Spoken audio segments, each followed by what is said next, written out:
What if Jesus personally revealed the future of the church, showed his wounded heart, and called one humble mother to help save souls through prayer and sacrifice?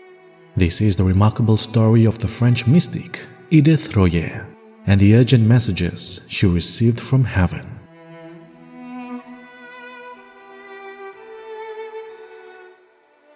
Born into a faithful Catholic family in Burgundy, France, Édith Royer grew up surrounded by prayer, the sacraments, and the beauty of the Church's liturgy. From an early age, she felt a deep attraction to God and desired to dedicate her life completely to Him. As a young girl, she even made a vow of virginity. However, her parents believed God was calling her to another path. In 1860, Édith married Charles Royer and became the mother of 4 children.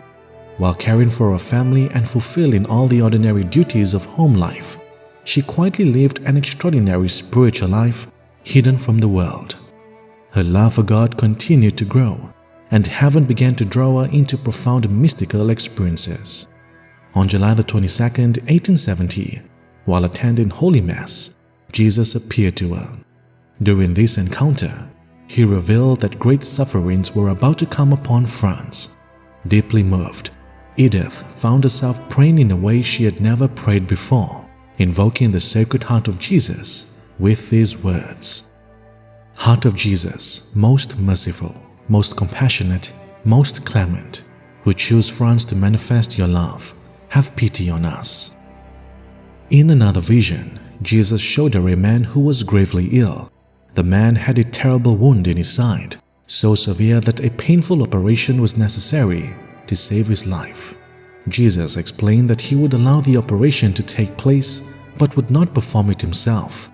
He compared Himself to a loving mother who cannot bear to watch her child suffer during surgery and therefore turns her eyes away. Yet once the operation was complete, He promised to come and heal the wound through the love flowing from His Sacred Heart. Many Catholic writers later believed that this suffering man symbolized the Church. During that period, the Church was passing through a painful crisis. In 1870, the Papal States were lost and the Pope was stripped of his earthly kingdom. What seemed like a disaster would, in God's plan, become a path toward purification and renewal. Christ would eventually heal the wounds of His Church. At another time, Jesus showed Édith a long chain made of connected rings. He revealed His desire to unite faithful souls into a spiritual family dedicated to His Sacred Heart. These souls would pray, make sacrifices, and offer acts of penance for the salvation of the Church. The visions continued. One day, after an apparition of the Blessed Virgin Mary, a brilliant light remained before Édith's eyes and filled her with awe for the rest of the day. She then saw great crowds moving toward this heavenly light. A voice proclaimed, "I will bring the nations to this light." These experiences filled Édith with a burning desire to help souls come closer to Jesus. She longed to offer herself for His glory and to make reparation for sin. During one revelation, Jesus made her understand that she too would have to share in His sufferings, being spiritually crucified with Him, so that His divine heart might forgive us and wash away our iniquities in the flow of His love. Jesus assured her that He would remain beside her through every suffering and that He found great joy in souls willing to carry the cross with Him. Again and again, Jesus showed her His Sacred Heart. Following the path opened centuries earlier through Saint Margaret Mary Alacoque, He revealed a heart wounded by human sin. Édith often saw it, pierced with arrows, while Jesus sorrowfully explained that these wounds were caused by sinners who rejected His love.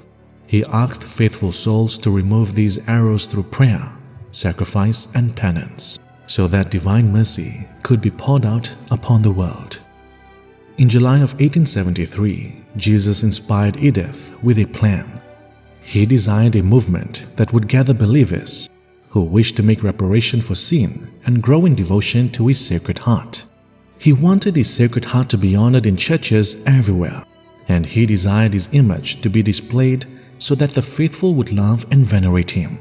Through this devotion, Jesus promised blessings for both the Church and France.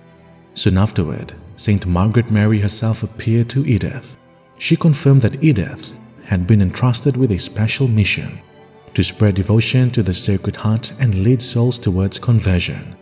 She emphasized that true devotion required more than prayers and pious practices. Saint Margaret Mary declared, "The Sacred Heart cannot save man without penance. Love for the heart of Jesus should not be shown solely through trust in His mercy, through prayers, communions, and pilgrimages. To all these manifestations, the practice of penance must be added." God's providence seemed to confirm this mission because only a few days later, without Edith knowing it, French lawmakers officially approved the national vow connected with the future Basilica of the Sacred Heart in Paris. Soon the idea of a confraternity became a reality. Despite having few resources and little public influence, Edith watched as the movement spread rapidly. Called Prayer and Penance, it attracted man and woman, young and old, rich and poor. Within a few decades, membership grew to more than 600,000 people across 5 continents. As these events unfolded, Edith suffered another personal trial. At the age of 42, she became a widow.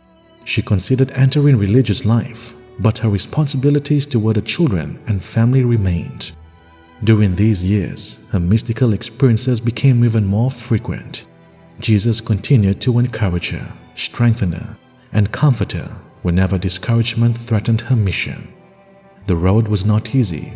Opposition arose, especially against the growing confraternity.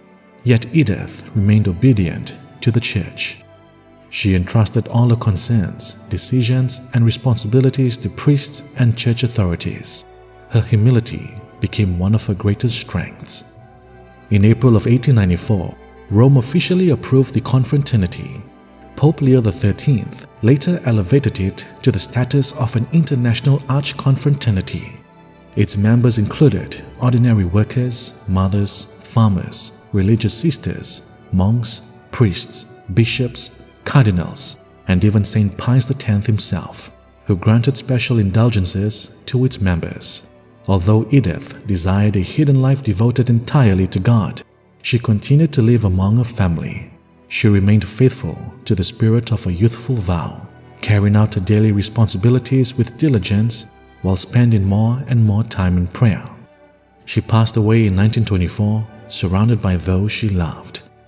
At that time, no one on earth, except the priests who were her confessors, knew of the extraordinary mystical fruitfulness of this woman buried in prayer who, since her youth, was called by heaven to complete in the flesh what is lacking in the passion of Christ for His body, which is the Church. Édith Royer, pray for us.